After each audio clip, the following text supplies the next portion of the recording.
They didn't ask. They ordered. Stand up. Move. Now. A black man in first class, sharp suit, calm presence, was singled out, humiliated, and stripped of his seat while white passengers filmed their cocktails and settled in. No questions, no cause, just a decision made the moment he sat down. He didn't fit the image. He didn't match their comfort. And so they made a show of removing him, loud enough for the whole cabin to hear, quiet enough to avoid recording. No rule was broken, only the unspoken one. Wrong skin, wrong section.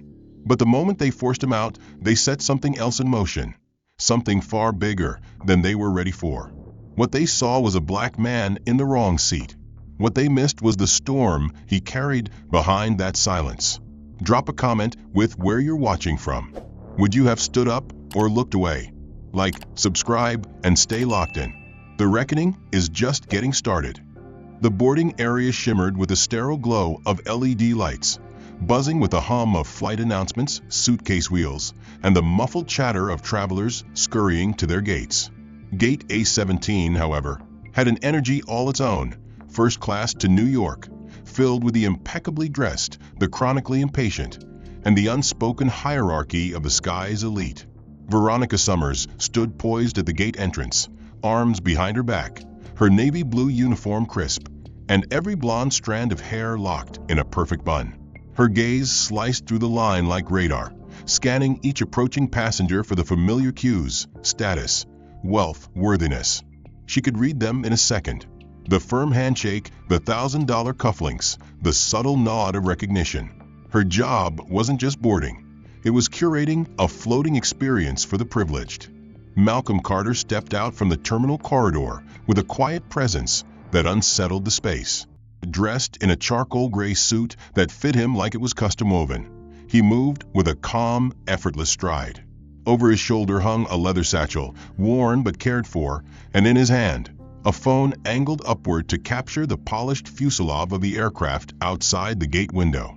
The light from the tarmac flared briefly against the lens as he took a final shot before slipping the phone into his pocket. It was a simple act, unremarkable by any standard. Yet Veronica's gaze narrowed the moment his finger pressed the screen. Her posture stiffened, as if she had just spotted a threat in plain sight. She took one step forward, lips tightening into what might have once passed as a smile, but had since turned into a mask of control. The crowd behind Malcolm continued shuffling forward, but all her attention locked on him. Malcolm didn't notice at first. He stepped up calmly, presenting his first-class boarding pass with a kind of unbothered assurance that came not from arrogance, but from years of proving people wrong, without ever needing to raise his voice. Veronica, however, barely glanced at the boarding pass. Instead, she gestured curtly toward his phone and, in a tone coated with sugary authority, asked if he had just taken photos in a restricted zone.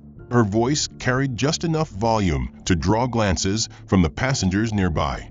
Malcolm paused, the air between them thinning. He had, of course, taken a photo of the aircraft exterior, the way any other traveler might. Nothing more. But something in Veronica's tone wasn't seeking explanation. It was asserting control.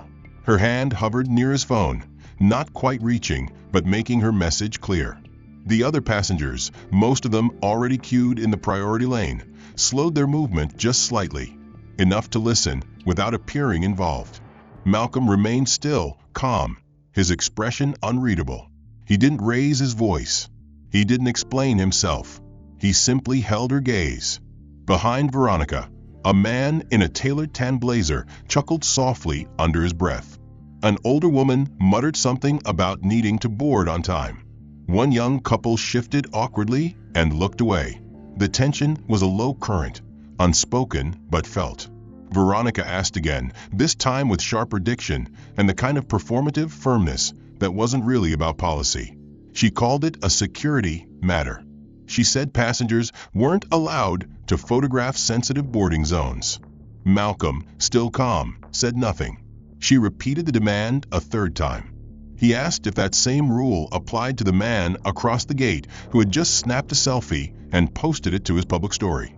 Her eyes darted briefly toward the man in question, but she said nothing to him. It was in that moment that the shift occurred. Malcolm was no longer just a traveler. In Veronica's eyes, he had become an intruder. She asked him to step aside. Not the man with the selfie stick. Not the influencer posing by the windows. Just him.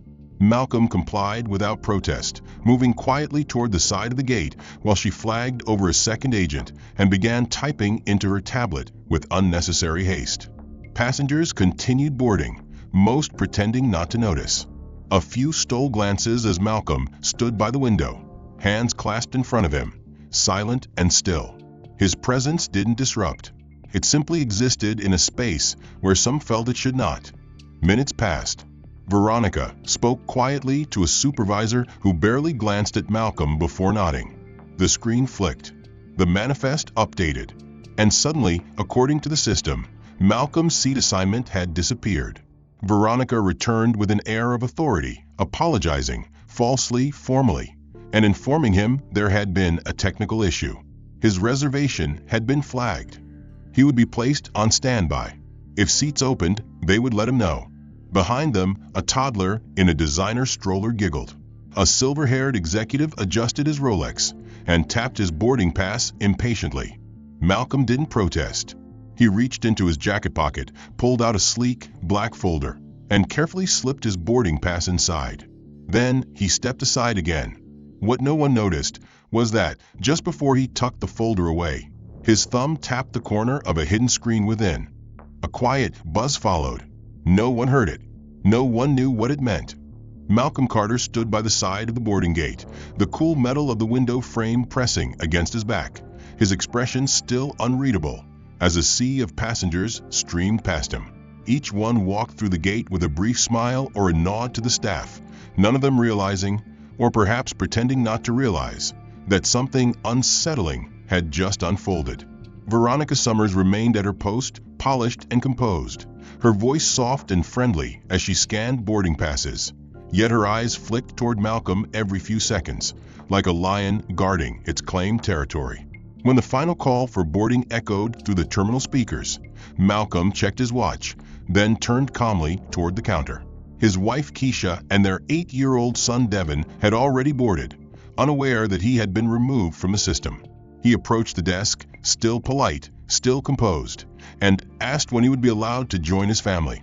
Veronica glanced at her screen and gave a tight smile that didn't reach her eyes. There must have been a mix-up, she said. The system had reassigned the seat. It happens sometimes. She offered nothing more. At that moment, another staff member emerged from behind the gate door, a young attendant named Casey who clearly hadn't been briefed on the situation. He asked Malcolm if he was ready to board, recognizing his name from the manifest. Veronica's eyes snapped toward Casey, her voice cutting through the air with a sudden sharpness. "That passenger has been reassigned," she said. Her tone silenced the younger attendant mid-sentence. Malcolm said nothing. He simply looked at her, calmly waiting. Veronica stepped from behind the gate, her heels tapping sharply on the tile, and held up a hand as if directing traffic.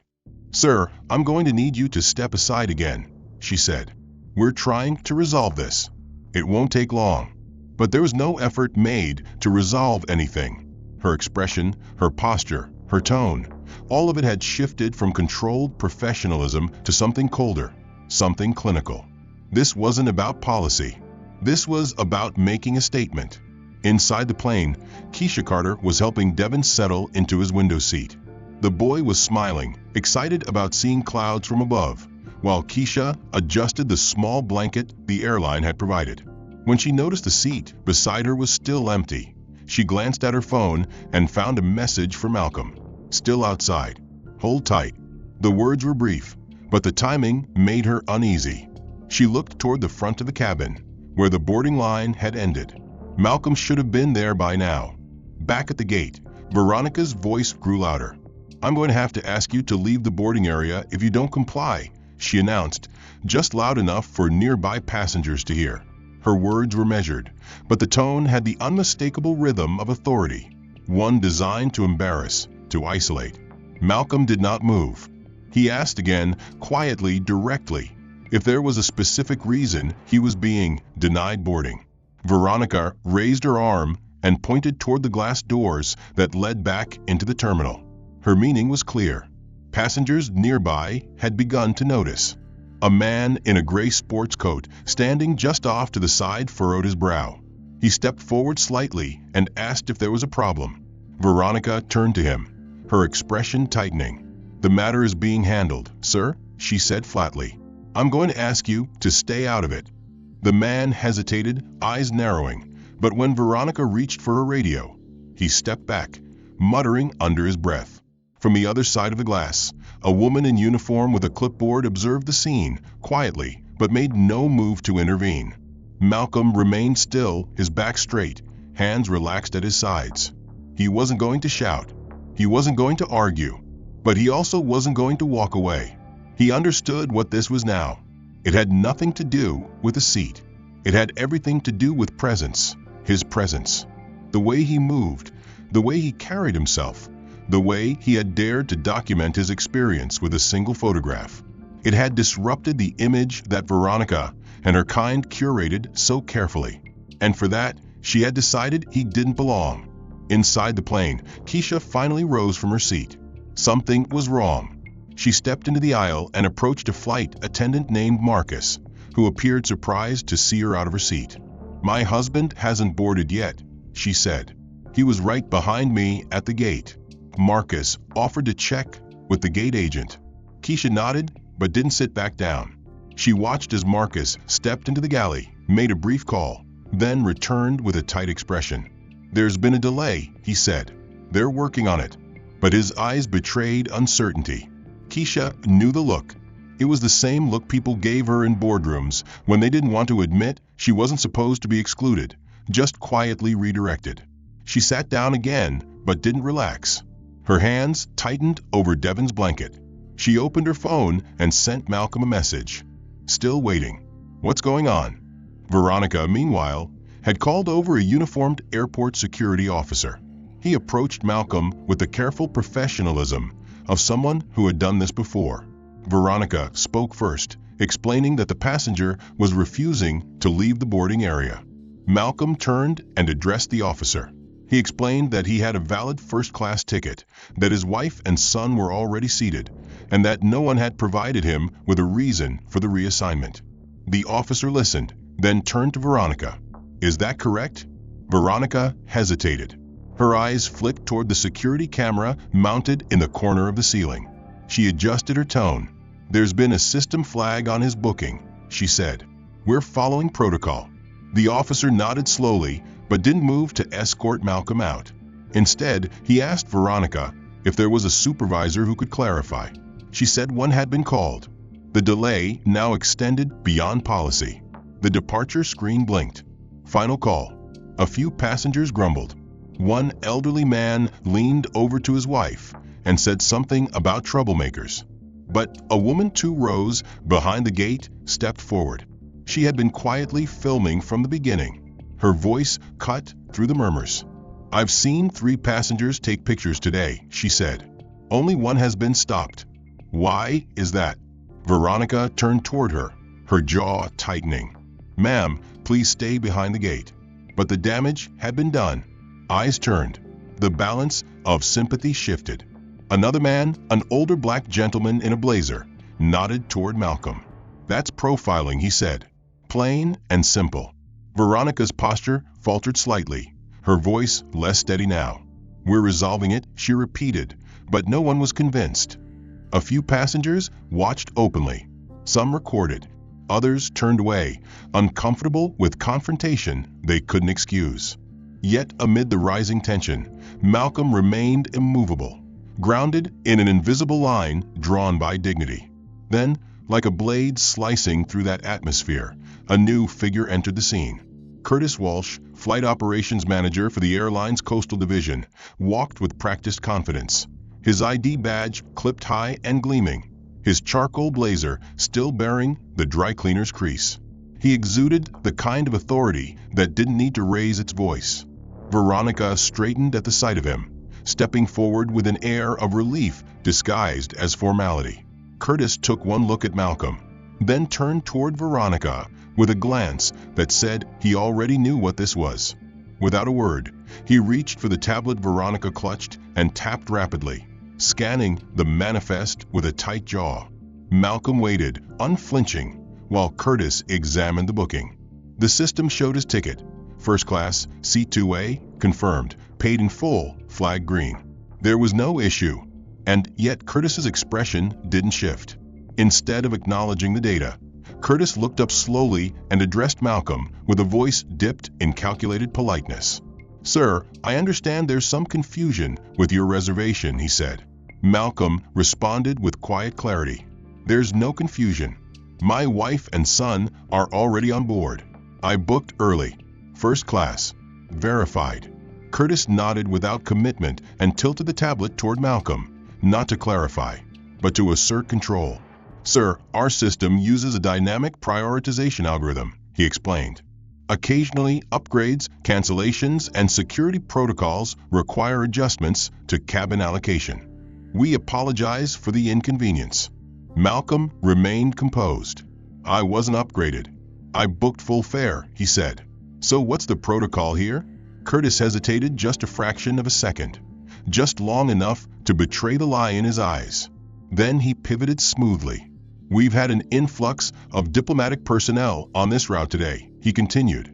"Several security-sensitive seats were reallocated." Malcolm raised an eyebrow. "So my seat was reassigned because I'm not diplomatic enough?" Curtis's lips curled faintly, a smile without warmth. "I assure you, this is not personal, sir." Veronica stood behind him, her gaze flicking nervously between the two men. The discomfort in her posture had shifted from superiority to subtle unease, as if something about Curtis's presence now pressed against even her threshold for control. Curtis leaned closer to her then, lowering his voice, but not low enough.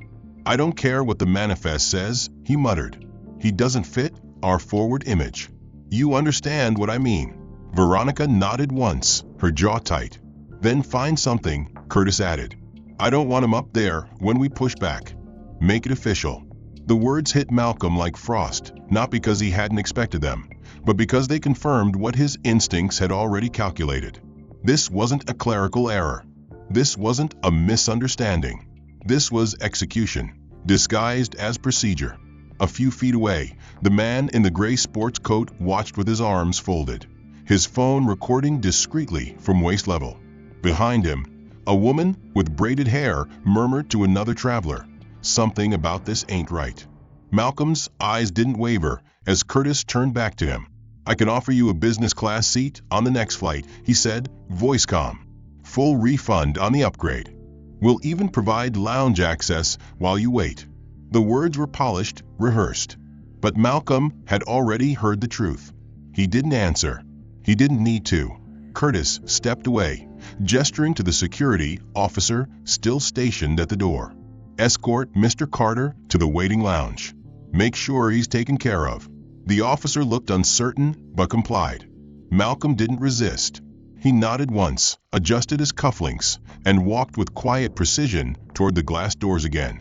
He didn't say a word, but every step carried the weight of 1,000 stories like his.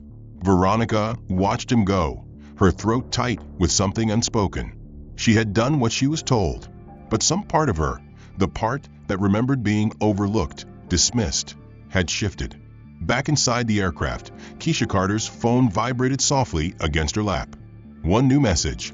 "Not boarding. We'll explain. Stay calm." She exhaled slowly, her hand tightening on Devin's shoulder. He looked up, his small face puzzled. "Where's Dad?" he asked. Keisha blinked, once, twice. "He's coming," she said. "Just delayed." Her voice was steady, but inside, something deeper stirred. The same fire that had fueled every late-night grant application, every overlooked proposal, every hard-earned success now simmered beneath her skin. Meanwhile, Curtis walked into the operations office just beyond the gate and made a call. The line clicked once, then connected. "Yeah," he said. "It's done. Manifest cleared. No incident on record. Let's keep it that way." He ended the call, leaned against the counter, and took a long breath. Another disruption managed. Another reputation protected. Not just what had happened at Gate A 17 minutes earlier, but every layered echo of this moment. Boardrooms where he had to explain his value twice, meetings where his ideas were repeated by others and applauded, interviews where people smiled too hard when they heard his last name. Now, sitting beneath the gilded quiet of this airport sanctuary, he understood that this wasn't about boarding passes or policies or passenger manifests. This was about proximity to power and who was allowed to sit closest to it. A door to the side opened, revealing a short, stiff-looking woman with an airline crest stitched into her lapel. She introduced herself as Melissa Trent from compliance and requested a moment of Malcolm's time. Her voice was warm on the surface, but there was tension beneath it, a practiced cadence of legal containment. Malcolm nodded and followed her down a narrow hallway into a back office where the air was colder, the light harsher, the space deliberately impersonal. A man was already seated inside, tapping a stylus on a touchscreen. His name tag read Drew Mathers Systems Operations. He barely looked up. Melissa gestured toward the chair across from her and slid a digital form across the table. According to her, the airline's internal security had flagged Malcolm's conduct as non-compliant.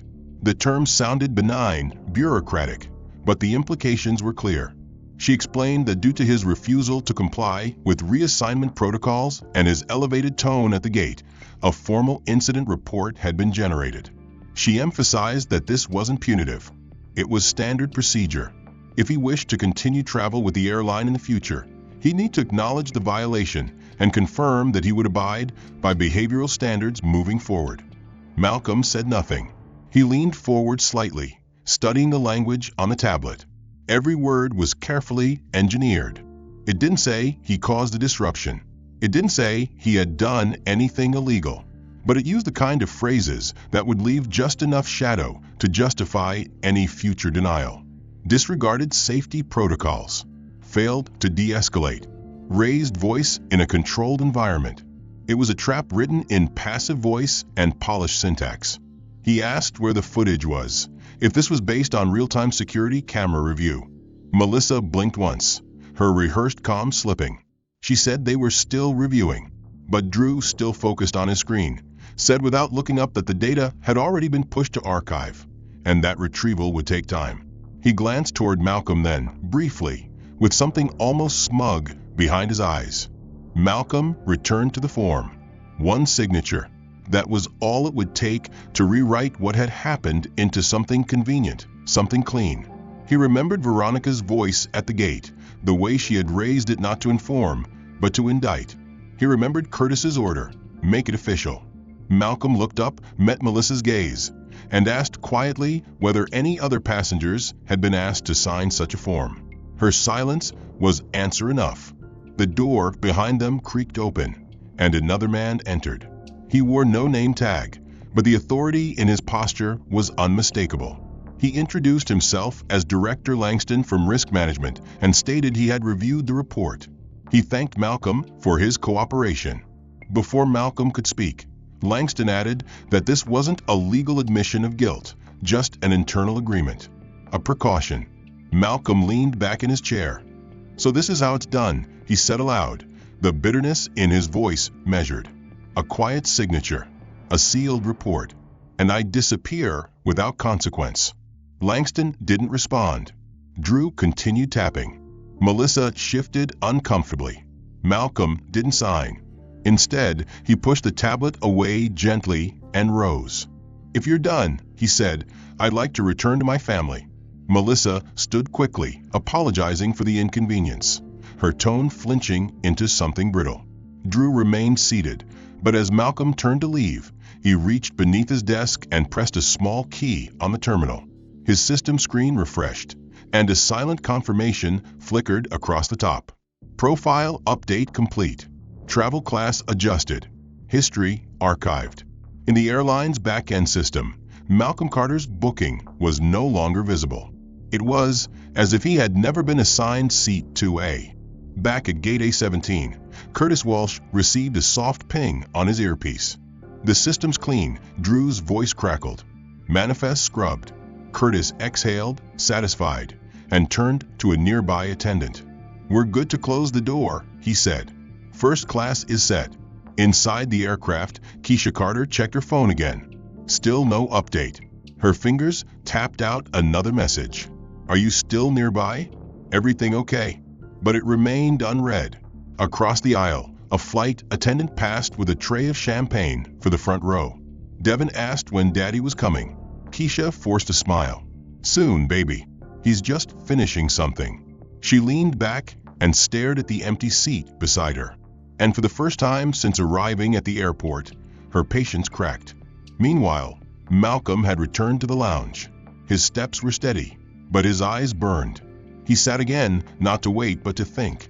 He opened his email, attached the unsigned form, and forwarded it to 3 legal contacts and a senior partner he'd once advised on a civil rights case. There had been no explanation, no apology, just the phrase "quick security clarification," delivered with the kind of artificial politeness that only felt polite to the person saying it. Inside the gate office, she was met by 2 representatives from ground operations, neither of whom offered names. They asked for her ID again, even though it had already been scanned. They asked if she had packed her own bags, whether she had changed flights, and why her husband wasn't on board. Keisha's responses were clear and unwavering, but something about their questions felt less like protocol and more like suspicion wrapped in the language of procedure. As she answered, her mind kept drifting back to the plane, where Devin now sat alone in C2C, likely clutching his plush astronaut backpack and watching the flight attendant with wide, confused eyes. Back in the first-class cabin, Devin had started to notice that his parents were no longer nearby. The screen in front of him had dimmed. The window showed nothing but still airfield. The flight hadn't pushed back. He tugged at the sleeve of the flight attendant named Marcus and asked, "Is my mommy coming back?" Marcus smiled too quickly and said she was just answering a few questions. But the boy's gaze shifted toward the jet bridge, his fingers twisting together, his little shoulders curling inward. He whispered, "Did we do something wrong?" Out at the gate, a ripple began to spread. A young woman who had been seated 2 rows behind the confrontation earlier had recorded a discreet clip on her phone, just 12 seconds long. It captured Veronica Summers standing in front of Malcolm, pointing toward the terminal exit, while other passengers filed past without interference. The audio was muddled, but the visual was unmistakable. One black man being removed while others were untouched. The young woman posted the clip to her story with the caption, "Same old sky, same old bias." Within minutes, it was reposted, then reshared, then picked up by a trending airline accountability account with over 1.4 million followers. The caption there was more direct. "Passenger removed for policy violation. No one else seemed to break. Guess what color he was?" The post began spreading like a lit match dropped into dry leaves. Inside the operations room, a junior PR assistant named Fiona noticed the tag before anyone else. She forwarded the link to her manager, who ignored it. She sent it again with the word "urgent" in the subject line. By the time the social media team logged in, the clip had already been viewed over 80,000 times. A draft statement was issued within 20 minutes. "We are aware of a video circulating regarding a recent boarding situation on Flight 206. Our team is reviewing the details. We take all concerns seriously." But that wasn't enough.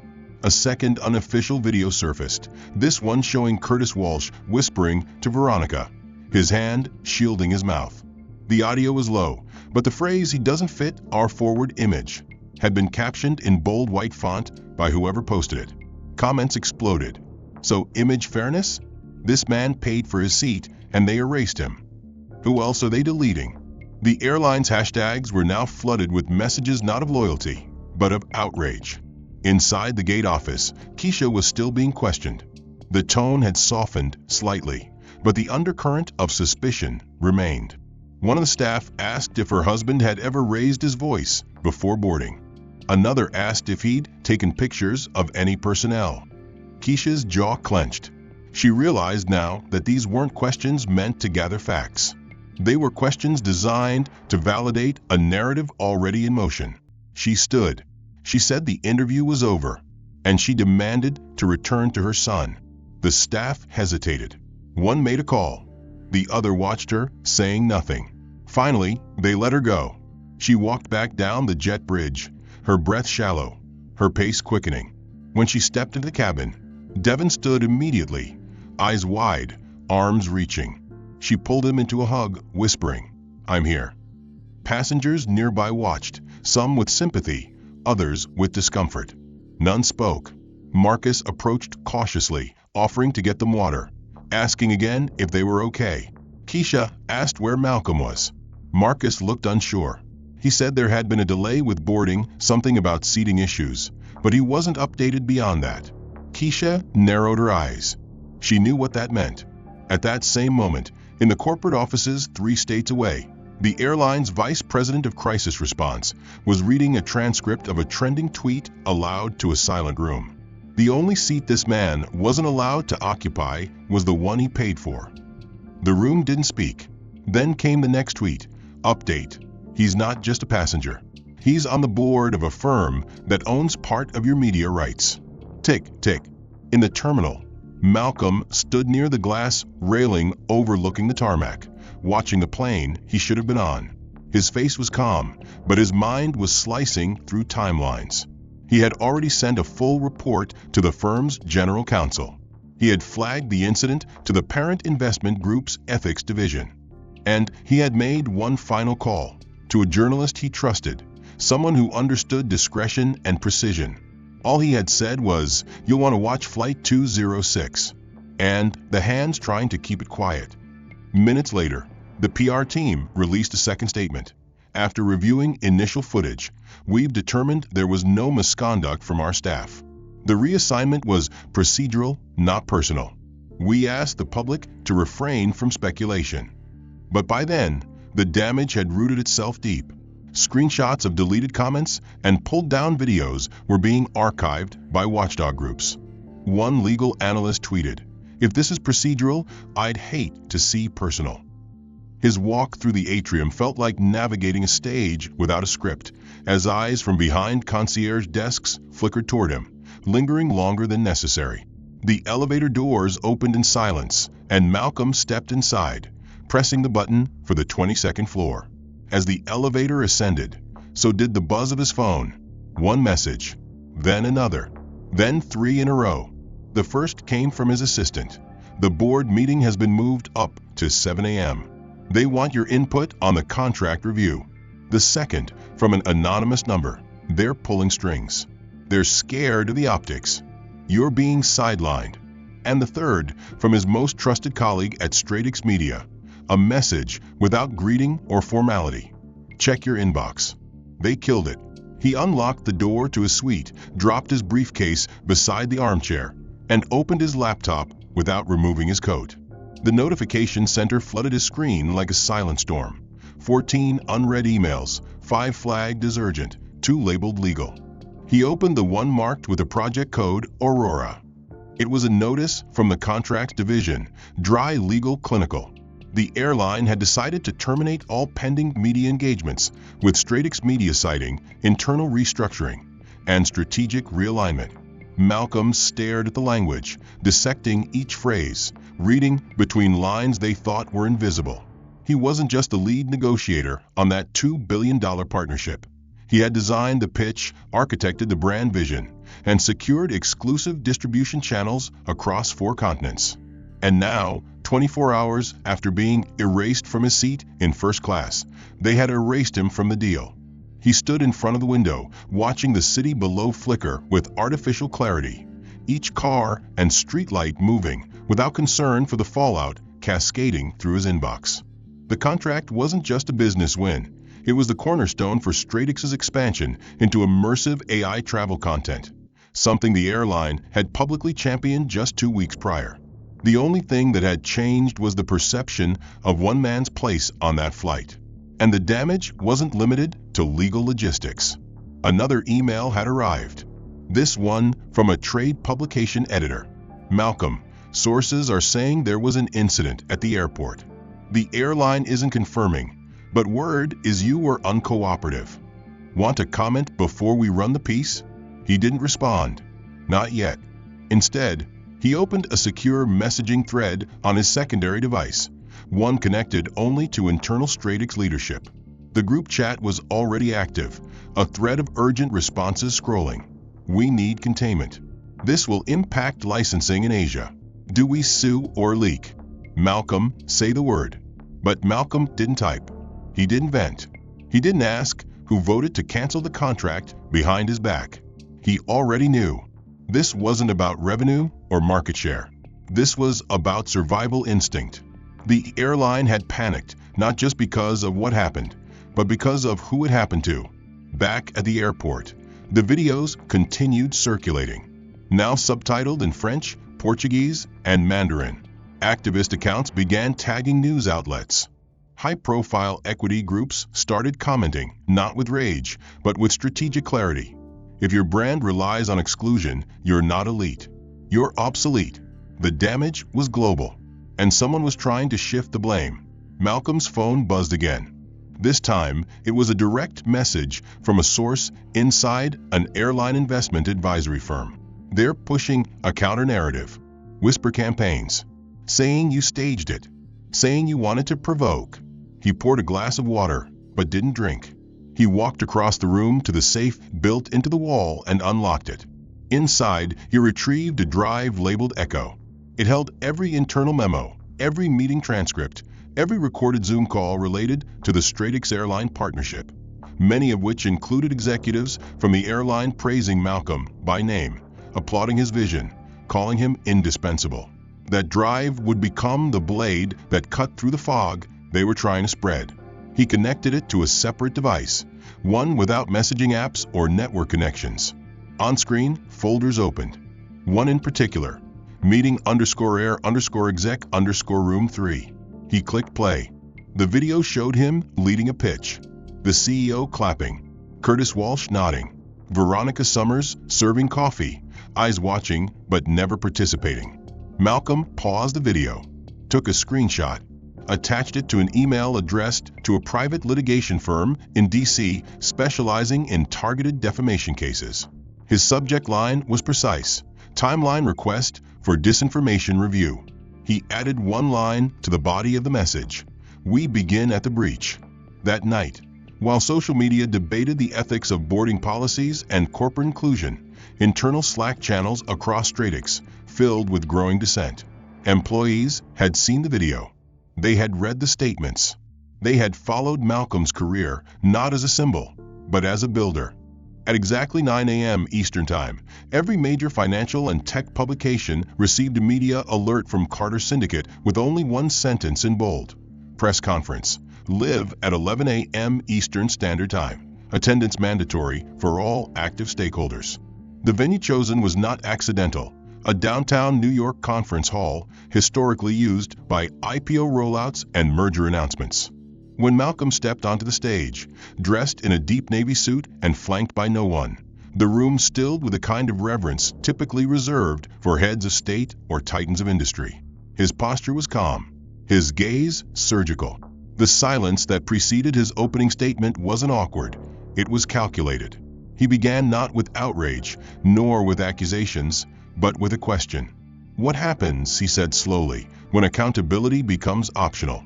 The room remained motionless. Cameras rolled. Pens froze. He continued. He walked them through the chain of events from Gate A17, not in anecdotal bursts or emotional appeals, but in surgical, verifiable detail. He showed images, timestamps, boarding manifests, internal seating logs. He played short video clips that had not yet been released to the public, audio recordings capturing the words, "He doesn't fit our forward image," synced to footage of Curtis Walsh and Veronica Summers. Then he switched the slide.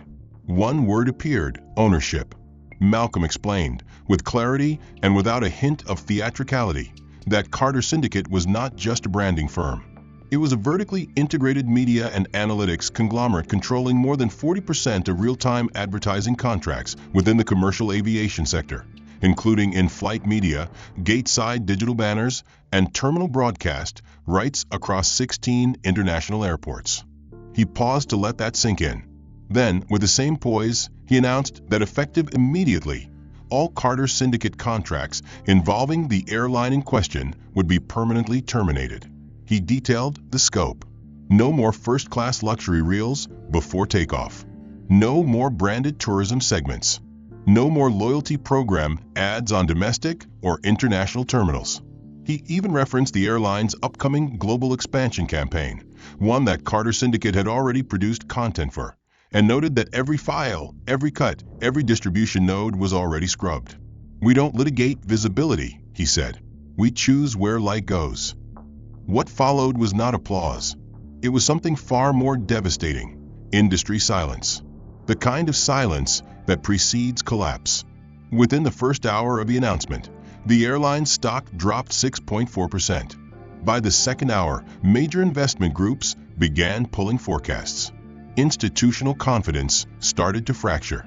A tweet from a well-known market analyst went viral. "Removing Carter Syndicate support is like turning off oxygen mid-flight. Watch them suffocate." Back at airline headquarters, chaos unfolded in real time. Executives screamed into headsets, demanded real-time updates on ad losses, and scrambled for backup content providers. But it was too late. The infrastructure had been too integrated. Carter Syndicate had built their media arteries over a decade, one exclusive deal at a time. Pulling that system out wasn't just damage, it was structural collapse. Malcolm exited the stage with the same silence with which he had entered. No Q&A. No elaboration, just finality. Within moments, media outlets ran headlines like wildfire. Billionaire media CEO dismantles airline after discrimination scandal. A $2 billion message, don't block who buys the mic. The public reaction was instantaneous and polarized. Civil rights leaders applauded. Shareholders panicked. Former passengers began recounting their own stories of similar discrimination, and hashtags that once trended for hours now lasted for days. In his suite that evening, Malcolm reviewed the latest analytics. Over 78,000 new reports of customer profiling had been submitted in less than 48 hours. Journalists from 4 countries requested exclusive interviews.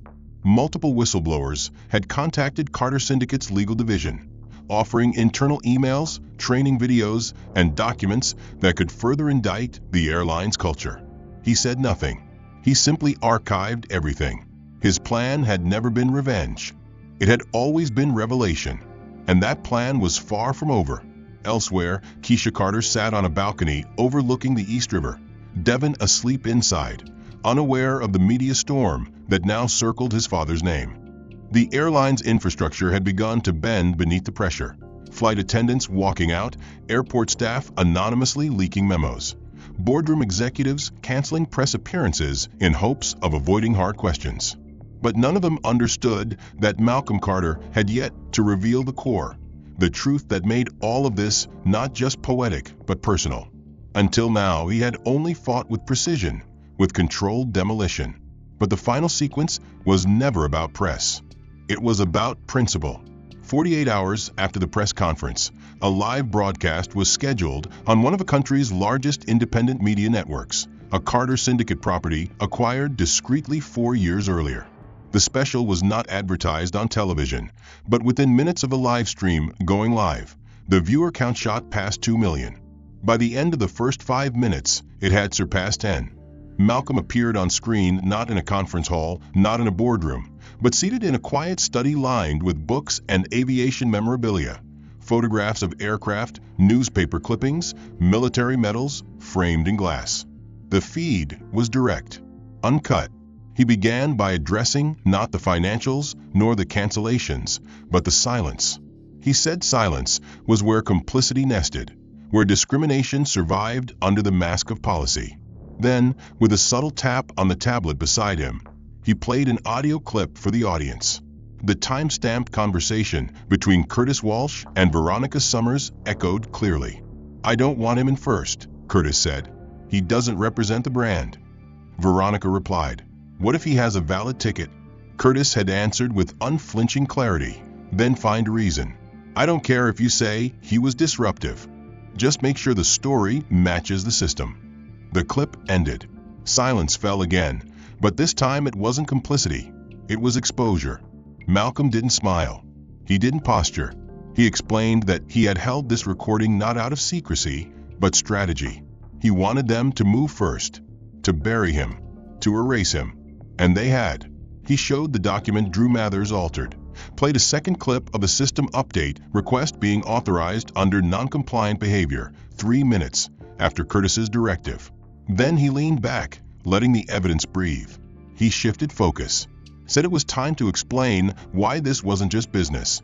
He turned the camera toward the wall behind him where a photograph hung, an older black man in military flight gear, standing beside a younger white man wearing an Air Force insignia. Malcolm explained the man on the left was his father, William Carter. The man on the right was Daniel Ellis, the founder of the airline. In 2004, during an armed evacuation in Iraq, William Carter, then a decorated Air Force pilot, saved Ellis's life after a mission transport was compromised. That action resulted in Ellis being airlifted safely out of a hostile zone, while Carter stayed behind to complete the mission. Carter received a Bronze Star and a letter of gratitude from the Department of Defense. Ellis would go on to found the airline, building it into a titan of the skies. Carter would return to civilian life quietly, never asked to consult, never publicly acknowledged beyond one feature in a defense journal. And yet, despite all that history, his son had been erased from the cabin his family helped make possible. Malcolm looked into the lens and said the words deliberately. You forgot whose legacy you were flying on. The effect was instantaneous. Military forums began posting tributes to William Carter. Veterans shared their own flights with the airline, some good, some otherwise. Journalists tracked down archived footage of the original mission in Iraq, now resurfacing names that PR departments had long buried. The hashtag legacy flight started trending globally. Meanwhile, inside airline headquarters, the walls were no longer just figurative. Security was dispatched to remove protesters from the lobby. Staff began refusing to wear the uniform. Internal servers crashed under the weight of media inquiries. And in one of the upper floors, Curtis Walsh received an envelope hand-delivered to his office marked Ethics Review, Mandatory Appearance. Inside it, a subpoena. Malcolm didn't stop. He transitioned the broadcast to an in memoriam segment for his father, who had passed 2 years earlier. He showed excerpts from a private letter his father had once written him, one that read, "You won't always get to choose the battlefield, son, but you'll always choose how to stand on it." Then he paused. The camera held on him a second longer, and he ended the stream without a sign-off, without a call to action. Just silence. They were definitive. The headlines read like verdicts. Airline executive placed under federal investigation. Whistleblower confirms passenger profiling program. Boardroom silence ends in subpoena storm. Inside the airline's headquarters, the carpeted hallways and sleek glass offices had turned from emblems of corporate order to symbols of institutional failure. Security personnel now stood outside meeting rooms. Entire teams were suspended pending review. And at the center of it all, the names Veronica Summers and Curtis Walsh became synonymous not with authority, but with abuse of power. Veronica had arrived early that day, unaware the walls were already collapsing around her. She carried herself with her usual posture, precise, elevated, slightly armored. She wore the navy blazer that had once defined her role as senior in-flight liaison, paired with a pin that marked 10 years of service. But as she stepped into the executive conference room, the energy shifted. There were no greetings, no small talk, just silence from department heads seated along the glass table, their expressions drained of allegiance. The VP of Human Resources read from a printed memo with the firmness of a practiced litigator. Veronica's name was stated, her involvement in the boarding incident detailed in exact language. No softening, no euphemism. The memo concluded with a finality that left no room for negotiation. Effective immediately, your employment is terminated for violation of the company's ethical and non-discrimination protocols. Veronica remained silent.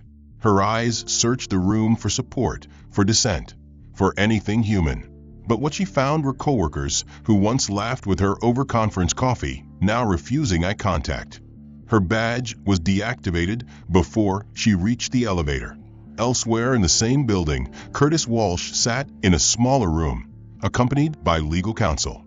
Two representatives from the Department of Transportation's Office of Civil Rights sat across from him, accompanied by an investigator from the Office of Inspector General. The mood was clinical, but the stakes were anything but routine. Curtis's voice had already been verified in multiple recordings. The forensic audit revealed at least 17 instances of back-end manipulation in the airline system over a 15-month period, each tied to a pattern of passenger removals flagged not for security, but for image control. The term forward-facing brand compatibility appeared repeatedly in internal documents, and every use of that phrase now functioned as a blade carving through the company's denials. Curtis's attorney attempted to establish precedent, to reframe his actions as internal policy enforcement. But the federal team countered with timestamps, system logs, and witness affidavits. The walls of plausible deniability had vanished. Simultaneously, a class action lawsuit was filed in the U.S. District Court. 78 plaintiffs.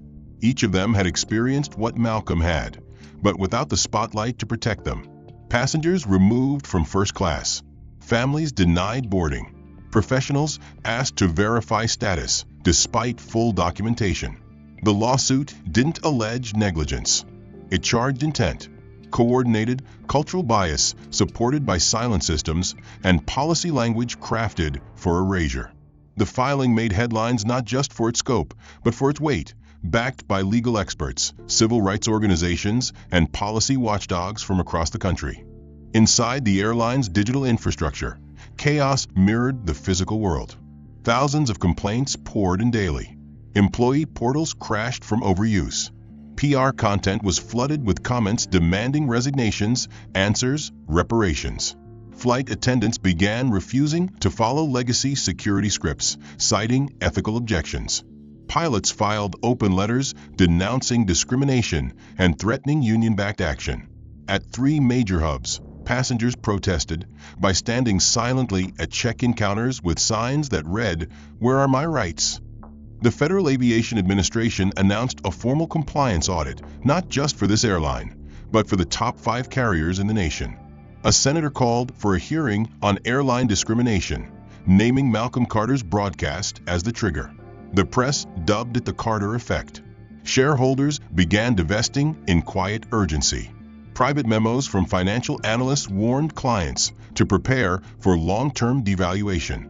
And the boardroom, once resistant, began to fracture. The company's chief risk officer resigned. The chief operating officer followed. Within 48 hours, the CEO was forced to step down, replaced by an interim committee led not by insiders, but by a third-party management consultancy brought in under emergency terms. Malcolm watched it unfold not from a war room, but from his own quiet office, surrounded by photographs of his father, books on equity in corporate systems, and framed quotes handwritten by mentors long gone.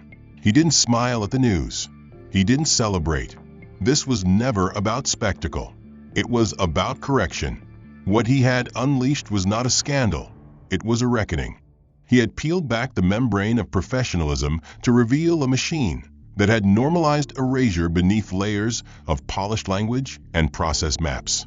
And now that machine was being dismantled, gear by gear.